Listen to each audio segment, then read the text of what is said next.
A little earlier. Well, of course, if there were European elections, there'd be an awful lot of focus on UKIP because they topped the poll in the last election. So what might they be doing? What preparations are they making? Let's speak to their leader, Gerard Batten. Hello, welcome. That would be quite a thing after the referendum if we are involved in the European elections, but the government is saying that is a very distinct possibility. So are you gearing up for a European election?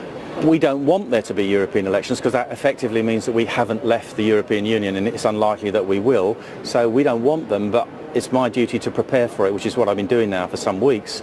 We've already been recruiting candidates, we've been raising money, so if there is a European election, we will fight all out in all 12 regions of the UK on the proposition that if you want to leave the European Union, you vote UKIP, because we're the only party that actually genuinely stands for that. We stand for an unconditional unilateral withdrawal on our terms, not the EU's terms. And if you remember, the reason that you had the referendum in the first place is because of the UKIP electoral threat, and the best way of reintroducing that threat will be in the European elections, which will again see us, I have no doubt, top the poll. Lots of UKIP MEPs who will then have a platform to argue for a genuine exit from the European Union. Plenty of governments in Europe know they're in for a very tough election in May, so there's a very good chance that UKIP, particularly given what's happened here in Westminster, are going to pick up a number of votes. But it's a difficult one to plan for because there's no polling for the European elections. I mean, where do you channel your resources? Oh, well, it doesn't matter. You channel them everywhere because it's a bit different from a... So how many are you putting forward? Oh, well, there is a full complement of 73 candidates in 12 regions. For example, London has 8 candidates, 8 MEP seats. Other regions have 7, 6, 8, 10, whatever. So we will blanket the whole country. It's not difficult to do. You've only got to find 73 candidates. It's not like a general election with 650 candidates. We've got to find the money to fight that, which is what we're doing now. And it's a lot easier to fight than a general election. And of course, it's on proportional representation. And that message has got through to the electorate now over the years that you get what you vote for in a European election. You get the candidates returned in the proportion that you vote for them. Are you preparing for a legal battle as well? Because we don't know what mechanism the European Union would come up with. They may say we'll send some MPs from the House of Westminster to Brussels and Strasbourg to sit in your place. So what have you been told about that in Strasbourg? If I can just say a bit about the votes. The middle one puzzles me because the middle one says they first vote rejected a second referendum.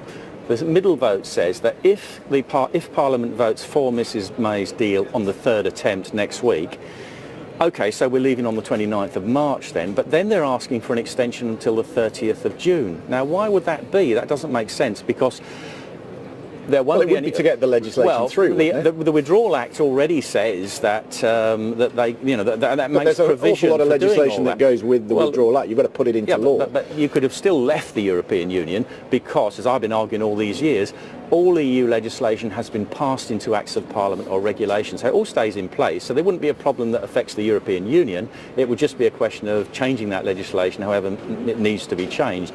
But what worries me about this second vote is that there's something more here, in that the government wants to delay until the 30th of June. That would mean that the current MEPs come to the end of their term in the early July, so we would stay in our seats. But what I'm wondering is if they're intending to pull something else out of the hat at the end of June and say, well, in actual fact, we need yet another extension to Article 50, but in the meantime, we haven't taken part in the European elections. It's too late. Just a quick one. At the last election, you had how many? 24? 24. 24 MEPs. It's been a distinctly rocky road, let's face it, for UKIP since that election. You've now got how many? 7? 7. You don't talk to Nigel Farage, I know, but he's saying that he's going to be lobbying for one of the countries to veto the extension next week. What are your 7 MEPs doing within the Parliament? First of all, Nigel made the decision that he was going to leave UKIP, and he now says that he's joined this other Brexit party, which doesn't really seem to exist except as a registered name with the Electoral Commission. There's nothing else behind it. I think him talking about lobbying the heads of state of other European countries is, quite frankly, just a PR stunt to get him in front of the TV cameras. I wouldn't pretend that the heads of states of the other European countries are going to listen to me or my MEPs. I think their decision will be based on if the UK leaves, there's a big hole in the budget and somebody's got to pay that money and they don't want to. So I think while they might be sympathetic to us leaving and might think it's a good idea for their country in the long run, in the short term they won't want to have to pick up that shortfall in the budget, so they're unlikely to vote against an extension of Article 50, bearing in mind that it only takes one of them to dissent because it needs a unanimous decision. So I certainly hope that someone like Viktor Orban or the Italians or maybe even the Spanish would actually say, no, let's get rid of the UK, they're more trouble than they're worth, and actually do us that big favour. But I wouldn't put money on it. Gerard Batten, good of you to come and talk to us. Thank you very much indeed.